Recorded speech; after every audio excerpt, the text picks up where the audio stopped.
अल्लाह के हुक्म के साथ चालाकी, एक इबरतनाक वाकया। क्या आपने कभी सोचा है कि एक पूरी की पूरी कौम जो अल्लाह की रहमतों में जी रही थी, एक ही रात में इंसान से जानवर कैसे बना दी गई?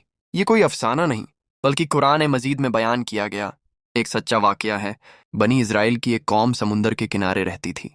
अल्लाह ने उन्हें हर नेमत दी थी, भूख से बचाया, डर से निजात दी और दुश्मनों से हिफाजत फरमाई।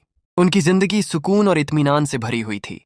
वे अल्लाह को जानते थे और उसके हुक्मों से वाकिफ थे, लेकिन उनके दिलों में एक पुरानी बीमारी जिंदा थी, चालाकी, इम्तिहान और आजमाइश। अल्लाह ने उन्हें सिर्फ एक छोटा सा इम्तिहान दिया।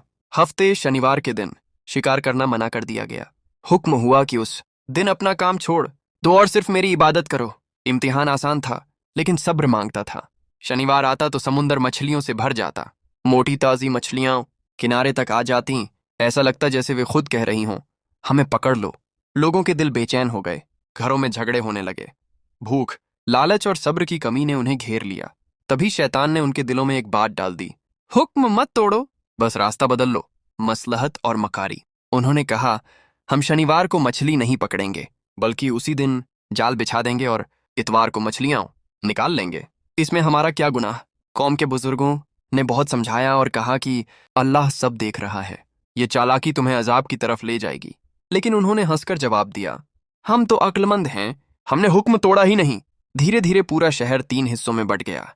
वे जो खुलकर गुनाह कर रहे थे, वे जो उन्हें रोकते थे और अल्लाह से डराते थे, वे जो चुपचाप तमाशा देख रहे थे। इबरतनाक अंजाम। फिर डर के साथ एक रात आई। न कोई तूफान आया, न बिजली गिरी और न ही जमीन फटी। बस सुबह हुई और वे लोग इंसान नहीं रहे। उनके चेहरे बिगड़ चुके थे, हाथ पांव बदल चुके थे और आवाजें इंसानी नहीं रहीं। पूरी कौम को बंदर बना दिया गया। नेक लोग जब देखने पहुंचे तो दीवार के पीछे इंसान नहीं, सिर्फ बंदर थे। वही कपड़े, वही घर, लेकिन इंसान गायब थे।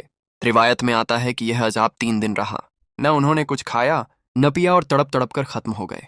आज के द्वार का लम्हा ए फिक्र, याद रखिए, उनका जुर्म सिर्फ मछली पकड़ना नहीं था, बल्कि असली जुर्म अल्लाह के हुक्म के साथ चालाकी करना था।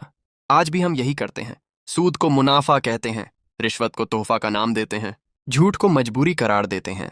लेकिन अल्लाह सिर्फ अल्फाज नहीं देखता, वह नीयतें देखता है। सोचिए, क्या हम भी उसी रास्ते पर तो नहीं? अगर यह बात आपके दिल तक पहुंची हो तो कमेंट में अल्हम्दुलिल्लाह जरूर लिखिए और ऐसी और वीडियोस के लिए सब्सक्राइब कीजिए।